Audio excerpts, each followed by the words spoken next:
The Changeling of the Guard. By V. Drake 77. Chapter 15. Catching more flies. My relief when the beast stopped its journey was completely unfounded. Beyond the fact that Topaz claimed my escape through one of the windows into its stomach was undignified and startlingly hilarious, I learned that Stalingrad was not Canterlot, even though it very clearly should have been because the train was going to Canterlot and not Stalingrad.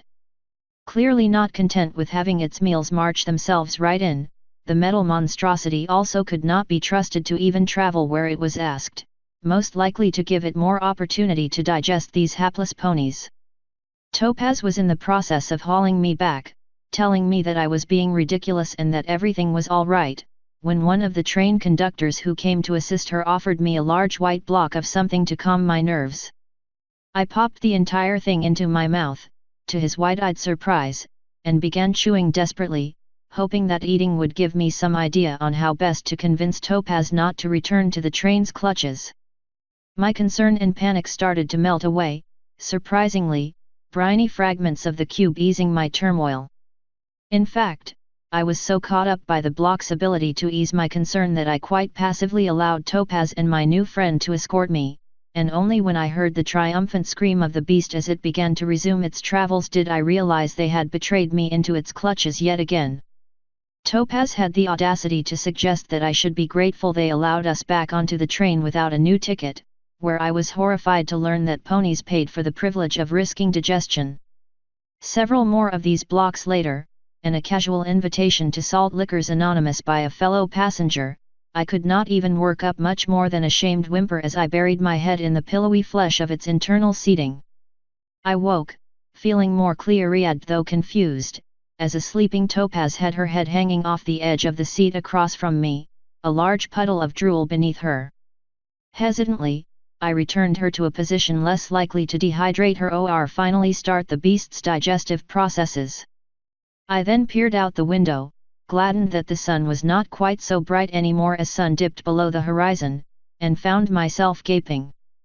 Canterlot, alleged capital of Equestria, seemed to be made of shimmering, gleaming marble, built into the side of a mountain in a clear defiance of any external force. The enormity of it struck me, and as we approached ever closer the alabaster and gilded spires were forever etched into my memory. Stalingrad, for its apparent size, held not even a fraction of the beauty, not in simplicity nor in complexity. A soft snort from Topaz alerted me that she'd woken, and she smacked her lips noisily with a mutter of confused embarrassment at the state of her face and mane. A few minutes later, she joined me at the window and gave a pleased sigh of relief. "Well, idol, that's Canterlot. Home sweet home, be it ever so humble." I stared at her. Humble? This magnificence, she was being facetious, of course. "It is enormous. What portion of it do you live in?" "Oh, that's just the top part, you can't even see where I live. I have a little place near the university." She pointed her hoof out a window, into the hillside, motioning past it. Then her hoof trailed off to the side just a bit. I was quite impressed that she knew where home was well enough to point to it so exactly. "Well, the outskirts near the university. They wouldn't really approve of some ponies in the middle of the city." "You own a portion of that?" Now I was confused. How did one own part of a hive? "This is my hole in the rock and you may not have it. I had some bad experiences with renting. I like insects, but rats." She gave a violent shiver, revulsion enough that I could feel it over my walls. Too many ponies with too many special talents. Good fences make better neighbors. On the other hoof, it's probably half the size of what I was renting, but sometimes less is more. That is contradictory and cannot be true. I protested, quite sure that this pony saying at least must be incorrect. Topaz gave me a faint smile as she pulled back in her own window. "You know, I've never really gotten that saying either. So where will I stay?" I asked, curious as to the location relative to Topaz's own that I would make my home. When she didn't point out the window again, I glanced at her to see that her mouth was half open and her eyes darting about. Topaz. I didn't really think about it. I kept meaning to work out the details but, I have a spare couch, I guess? There's always the basement. Short term, I mean. We'll need to find you somewhere nearby to stay, of course. I tamped down my own concern. Was I expected to carve my own home? I looked back at the alabaster walls with some dread. Now, how could I possibly be expected to compete with this? Did that mean the Princess Celestia had carved the castle out of the very rock itself, and that was why she lived there? Of course it made sense that the princess was capable of doing such a thing with such skill. But I could not make a structure in the style of changelings. It would stand out, neither as magnificent or as large as the buildings I saw. It would take me, well, several years at least to make such a thing. And what would I do with it? Or was I merely expected to make it larger? That made far more sense, but, at the top of one of those spires? A shiver went through me. Too much sky. I wanted good, dependable stone around me. The beast gave a shrill scream to announce its impending arrival, and I jerked my head free of the window, glaring at the opening. I was beginning to forget myself on this thing.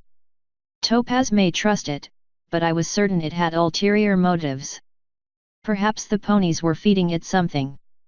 The idea that this creature was so lazy that it simply traveled, carrying others who would bring it food seemed more distressing than if it were trying to trick them, and hastened my exit all the same, to the point where Topaz latched onto my tail and yanked me back from the window again with a very firm look towards the door. She was right, the same trick would likely not work twice. Canterlot is more amazing up close than I had expected. Almost the entirety of it, city and castle, is a work of art. A master's work, in fact. And then, you get to the university. The university is perhaps the work of an apprentice who dabbles in modern art.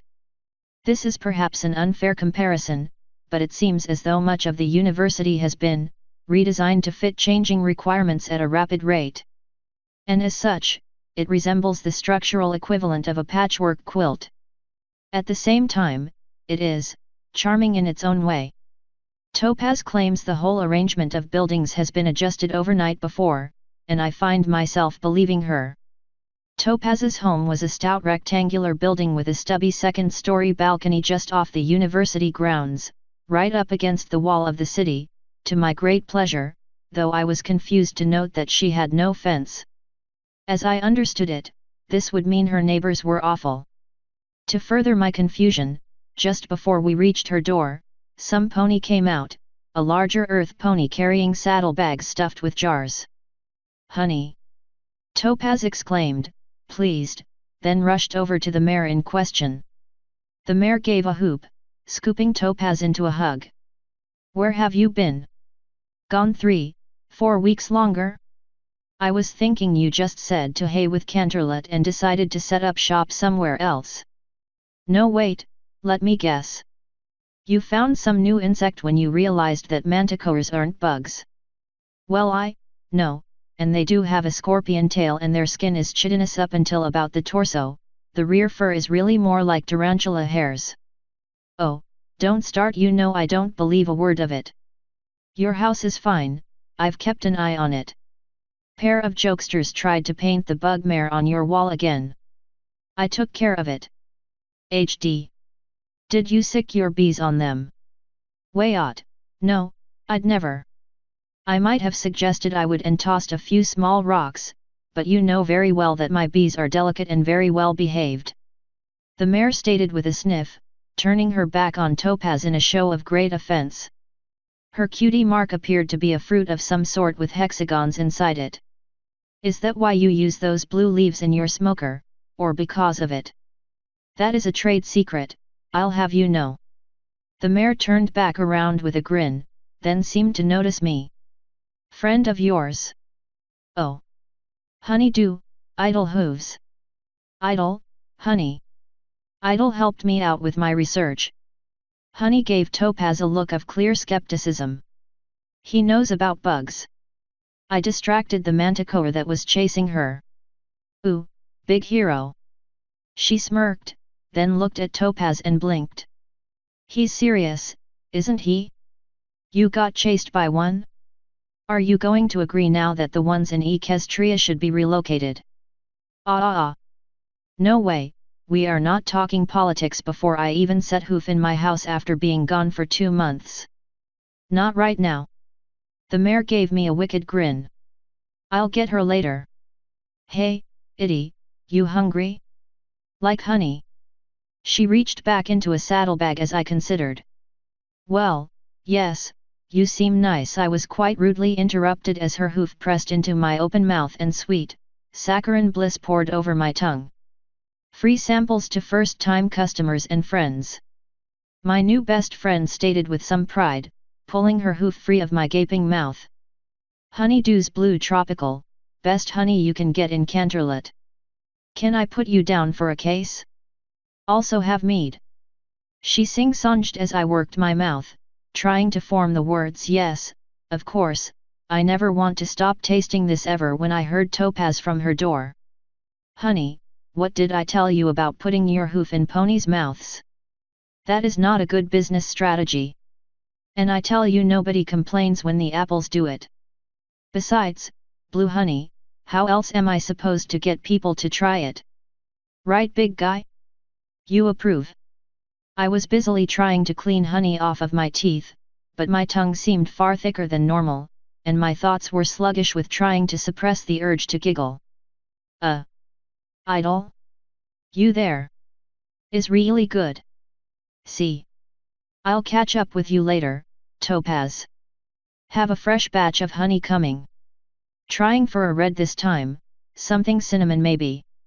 Going to want details on that trip. Mr. Hooves, you stopped by some time too. I recall waving, though I was unsteady on my hooves. What, is mead? Topaz snorted, giving me a look. Something you aren't allowed to have, apparently. Come on, looks like you're going to have to take a break. Lots of ponies have that reaction when they meet honey. Too much sugar in that mare's diet. Might have to watch yours too, from the look of things. Alright, couch or basement? No windows down there, but I tapped a hoof on the floor, considering, nodding at the idea of being surrounded by stone. A basement sounded lovely. Yeah, I guess that does sound like more your speed. Alright, it's bit of a mess, she admitted, pulling aside a thick rug in a corner and revealing a doorway built into her floor. I mean, it's not dirty or anything. She hooked a hoof through a ring and pulled it open, then trotted into the darkness. I followed Topaz down the first 3 stairs, and then froze mid-step as I beheld her shrine to death. Author's note. Hey guys, my current pre-reader is on a bit of a well-deserved vacation, so this chapter/title might undergo a revision in the near future. Chapter feels a bit short to me, but I felt Idle's introduction to Canterlot warranted a separate chapter. Questions and concerns are appreciated. End author's note.